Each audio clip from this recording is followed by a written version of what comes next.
पारस और दिव्या की सगाई के 10 दिन बाद पारस ने दिव्या से मिलने के लिए कहा। दिव्या परिवार की इजाज़त लेकर उससे मिलने गई, मगर आस्था भी उसके साथ गई, क्योंकि दिव्या की माँ उसे अकेले नहीं जाने देना चाहती थी। पारस आस्था को देखता ही रह गया। दिव्या का गोरा रंग और आस्था का सांवला रंग, दिव्या का भरा भरा बदन और आस्था नॉर्मल थी, मगर तीखे नए नक्श। पारस तो मानो आस्था में ही खो गया। दिव्या ने पारस को 2-3 बार पुकारा, तब जाकर जैसे उसे होश आया। आस्था बोली, हेलो जीजू। आस्था, प्लीज़ मुझे पारस कहो। पारस ने साफ साफ कह दिया। ओके पारस। इस तरह अक्सर पारस दिव्या को मिलने के लिए किसी रेस्टोरेंट या पार्क में बुलाता तो आस्था भी साथ होती। वह दिव्या की बेस्ट फ्रेंड जो थी। एक दिन आस्था को बुखार था। दिव्या के साथ उसका छोटा भाई गया। पारस ने आते ही पूछा, दिव्या आज आस्था क्यों नहीं आई? उसे बुखार है। यह सुनकर पारस का चेहरा उतर गया। उस दिन पारस को दिव्या का साथ अच्छा नहीं लग रहा था। पारस रात भर सो नहीं पाया। उसे समझ नहीं आ रहा था कि यह क्या हो रहा है। उसने महसूस किया कि शायद उसे आस्था से प्यार हो गया है। सुबह होते ही उसने दिव्या से आस्था का फ़ोन नंबर ले लिया ताकि उसका हाल चाल जान सके।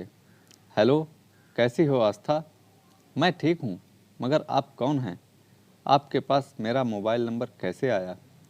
एक ही सांस में बोल गई आस्था। अरे अरे, सांस तो लो, बताता हूँ। मैं पारस हूँ और दिव्या से मैंने तुम्हारा नंबर लिया है। इसके बाद वे दोनों बहुत देर तक बातें करते रहे। अब तो अक्सर पारस आस्था को फ़ोन कर देता और दोनों घंटों बातें करते रहते। धीरे धीरे आस्था को भी पारस से लगाव सा महसूस हुआ, मगर वह उसकी बेस्ट फ्रेंड का मंगेतर है, यह सोचकर वह अपना कदम पीछे खींच लेती। एक दिन पारस, दिव्या और आस्था तीनों फिल्म देखने के लिए सिनेमाघर गए, तो पारस दिव्या के बजाय आस्था की साइड जाकर बैठ गया।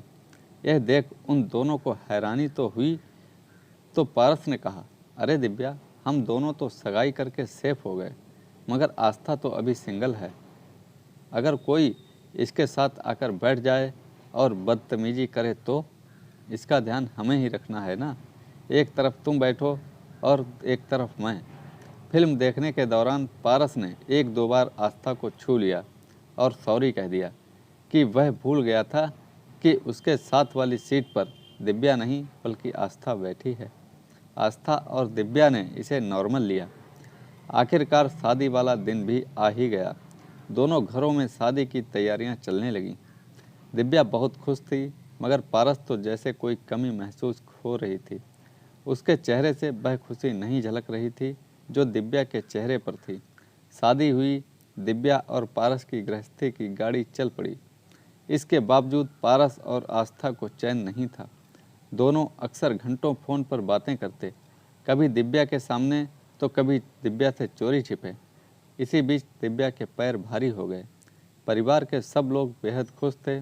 पारस की मम्मी नहीं थी। परिवार के नाम पर पारस और उसके पापा ही थे।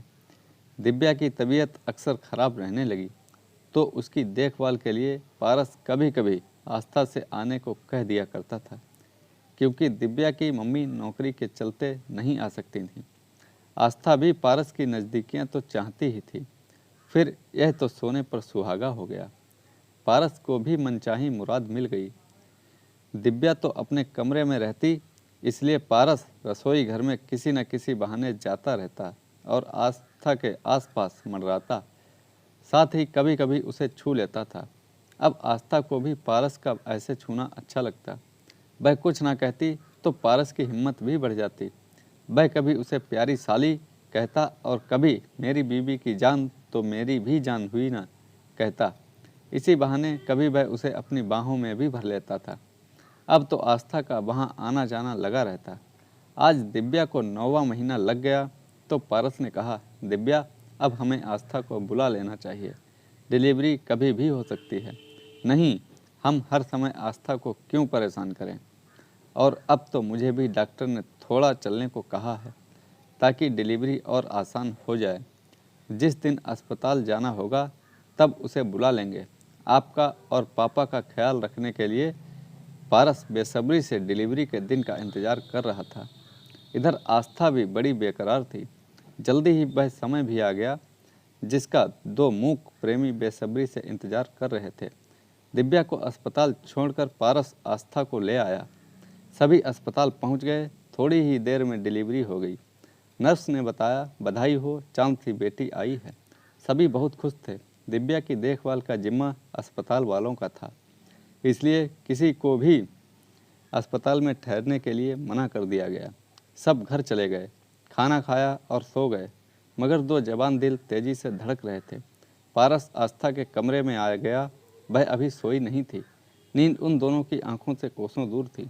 आओ देखा न ताओ, तपते जिस्म एक दूसरे में समाने को तड़प उठे, लिपट गए एक दूसरे से।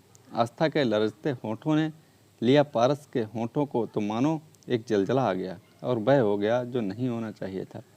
इसके बाद तो यह सिलसिला रोज चलता रहा। दिव्या के घर आने के बाद जब आस्था वापस चली गई तब भी यह सिलसिला चलता रहा। तब यह मिलन किसी होटल के कमरे में होता। इधर जब दिव्या की बेटी पैदा हुई तो तारा डूबा था, इसलिए अंधविश्वास के चलते उसका नामकरण 2-3 महीने तक नहीं हो सका था। आज दिव्या की बेटी का नामकरण संस्कार था। उसने आस्था को भी बुलाया था, लेकिन वह आस्था को देखकर हैरान हो गई, क्योंकि उसका बढ़ा हुआ पेट एक अलग ही कहानी कह रहा था। तो दोस्तों, कैसी लगी ये कहानी? लाइक करें, कमेंट में हमें बताएं और चैनल को सब्सक्राइब करना ना